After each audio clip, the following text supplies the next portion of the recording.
So you've decided you want to donate to a cause. You want to make a difference. That's awesome. But then comes that big nagging question. You know the one? The one you ask yourself to make sure your money actually helps? Right. I mean, how do you even begin to measure a charity's worth? You're looking at all these incredible organizations, all doing amazing work. How do you possibly choose? How do you know which one is the most effective, the one that's going to make the biggest impact with your support? It's a tough call. For a really long time, the go-to answer for this was a simple little number, the overhead ratio. The logic went something like this. Just look at how much of a donation goes to administrative costs versus how much goes to the actual programs. Simple. The lower the overhead, the better the charity. But what if that simple number isn't just a little off? What if it's actively harmful? I mean, listen to this quote from Darren Walker, the president of the Ford Foundation. He calls it a charade with terrible consequences. Whoa. That's not just a minor disagreement. That's a huge red flag telling us we need to look way, way deeper. And that brings us to the first big idea in this explainer. We're going to really dive into what's now called the overhead myth. And we're going to break down exactly why this common way of thinking is just wrong. So what is the overhead myth, really? Well, at its core, it's this false belief that low administrative costs automatically mean high impact. It forces this choice between things like paying fair salaries, having good technology, and training your staff, and the actual mission. But you can't have effective programs without a strong foundation supporting them.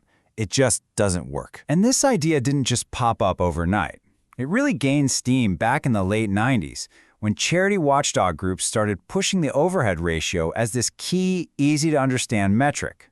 That put this immense pressure on nonprofits to report these super low overhead numbers, which, in 2009, got a name, the nonprofit starvation cycle.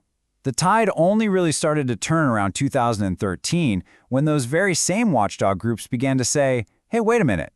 Maybe don't rely on this single number so much. And that term I just mentioned, the starvation cycle, it's not just a catchy phrase.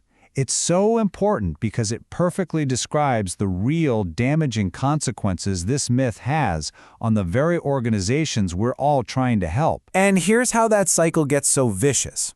It kicks off with funders having these unrealistic expectations about how low overhead should be. So then nonprofits, because they desperately need that funding, feel pressured to conform.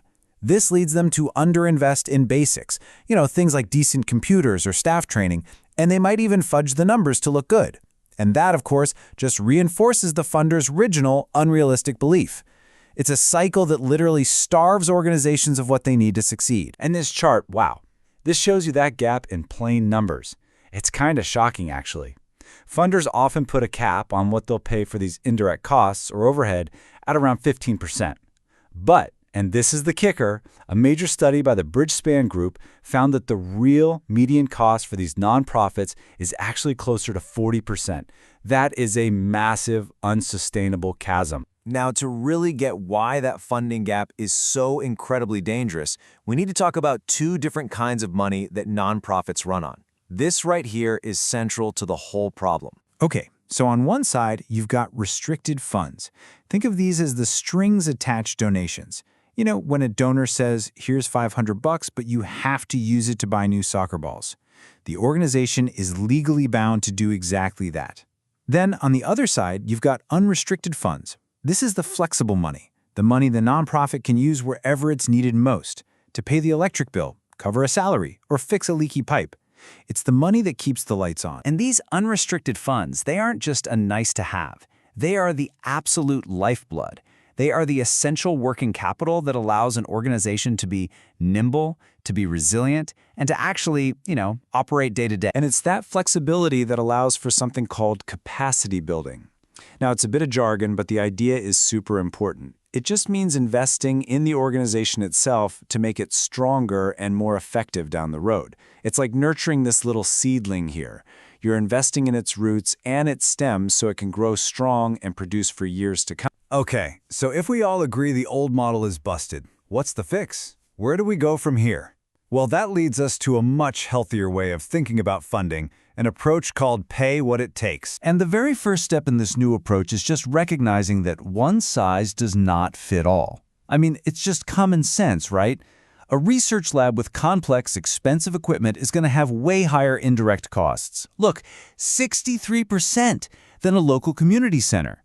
Trying to apply one arbitrary number to every single organization is just illogical. I love this quote from board chair Chris Brahm because it just flips the whole script. He's basically saying, stop thinking of overhead as this bad thing you have to hide or apologize for. The real issue isn't about hiding costs. It's about telling a story about your impact that's so compelling that funders understand why the total investment, the people, the rent, the whole shebang, is worth it. Which leads us perfectly to our final and maybe most useful section. If we're going to truly move past the overhead myth for good, we need to replace that old, flawed question with much, much better ones. So here it is, the big question, the one we've been building towards. If we're not supposed to ask what's your overhead ratio anymore, then what should we be asking? All right, this is your new playbook, your new toolkit for being a smart, effective donor. Instead of obsessing over one misleading number, let's ask about things that actually matter. Like, what is this organization really accomplishing? Or is it investing in its people and its systems to be effective for the long haul? And my personal favorite, what will it truly take to deliver on these goals? Now that is an honest, powerful conversation. And it all comes down to this one final thought. True, lasting impact doesn't come from funding a program while starving the organization that runs it. It comes from funding strong, resilient, effective organizations. It's about investing in the people, the systems, and the infrastructure it genuinely takes to change the world.